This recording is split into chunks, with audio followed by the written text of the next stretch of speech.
I am continuing my reading.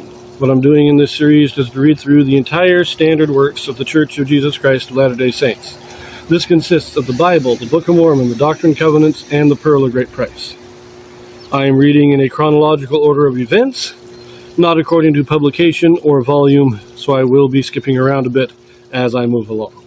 We continue with 2 Nephi. We are again in the Isaiah chapters. In this section of Isaiah chapters, this is the last one. There are 13 total, chapters 12 through 24. This is the last one. We are on chapter 24. Israel shall be gathered and shall enjoy millennial rest. Lucifer cast out of heaven for rebellion.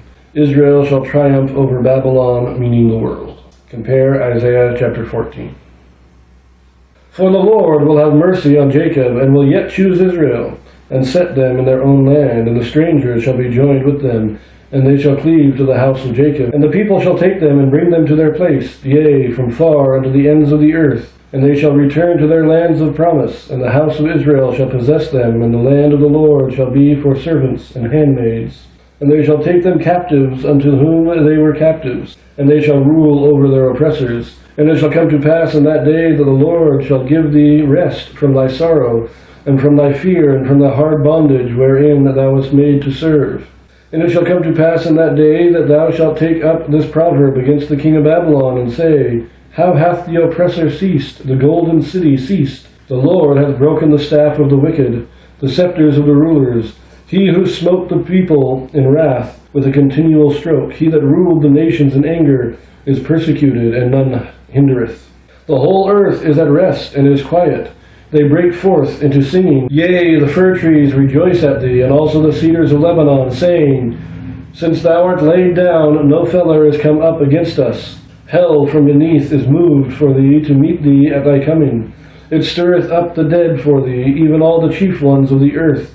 It hath raised up from their thrones all the kings of the nations. All they shall speak and say unto thee, Art thou also become weak as we? Art thou become like unto us? Thy pomp is brought down to the grave, the noise of thy viols is not heard. The worm is spread under thee, and the worms cover thee. How art thou fallen from heaven, O Lucifer, son of the morning? Art thou cut down to the ground, which did weaken the nations? For thou hast said in thy heart, I will ascend into heaven. I will exalt my throne above the stars of God. I will sit also upon the mount of the congregation in the sides of the north. I will ascend above the heights of the clouds. I will be like the Most High. Yet thou shalt be brought down to hell, to the sides of the pit.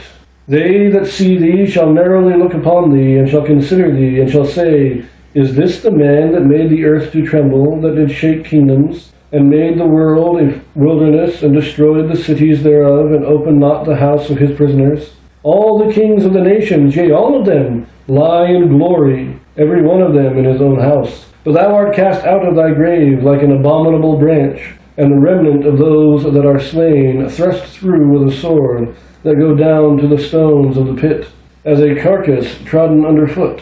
Thou shalt not be joined with them in burial, because thou hast destroyed thy land, and slain thy people. The seed of evildoers shall never be renowned. Prepare slaughter for his children, for the iniquities of their fathers, that they do not rise, nor possess the land, nor fill the face of the world with cities. For I will rise up against them, saith the Lord of hosts, and cut off from Babylon the name, and the remnant, the son, and nephew, saith the Lord. And I will also make it a possession for the bittern, and pools of water, and I will sweep it with the besom of destruction, saith the Lord of hosts. The Lord of hosts hath sworn, saying, Surely as I have thought, so shall it come to pass, and as I have proposed, so shall it stand. That I will bring the Assyrian in my land, and upon my mountains tread him under foot.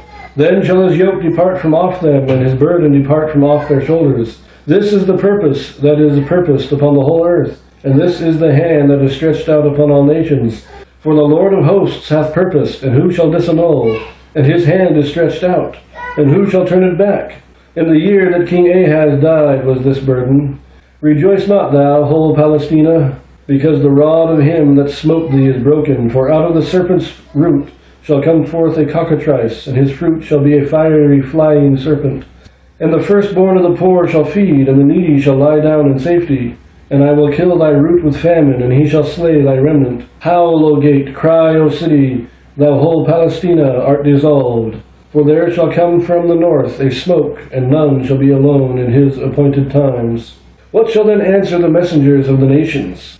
That the Lord hath founded Zion, and the poor of his people shall trust in it. I have to say, I think this one's a little more confusing than the rest have been. Right here, though, verse 12, How art thou fallen from heaven, O Lucifer? Footnote says, the fallen king of Babylon is typified by the fallen son of the morning. In other words, we're comparing the fall of Babylon to the fall of the devil.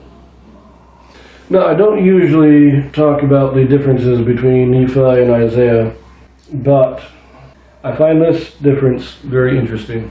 Verse 2 in Isaiah, And the people shall take them and bring them to their place, and the house of Israel shall possess them in the land of the Lord for servants and handmaids.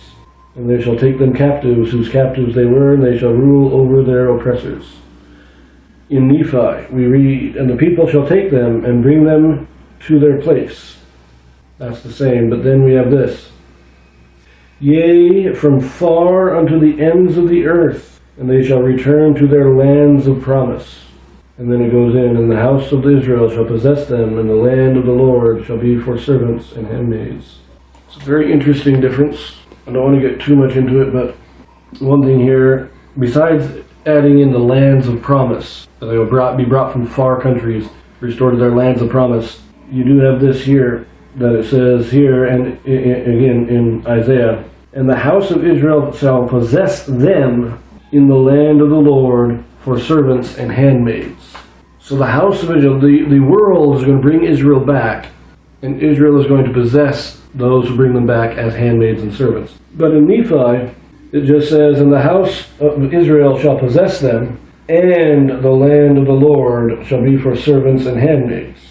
I'm honestly not sure why that changes there, but I'm going to leave that here.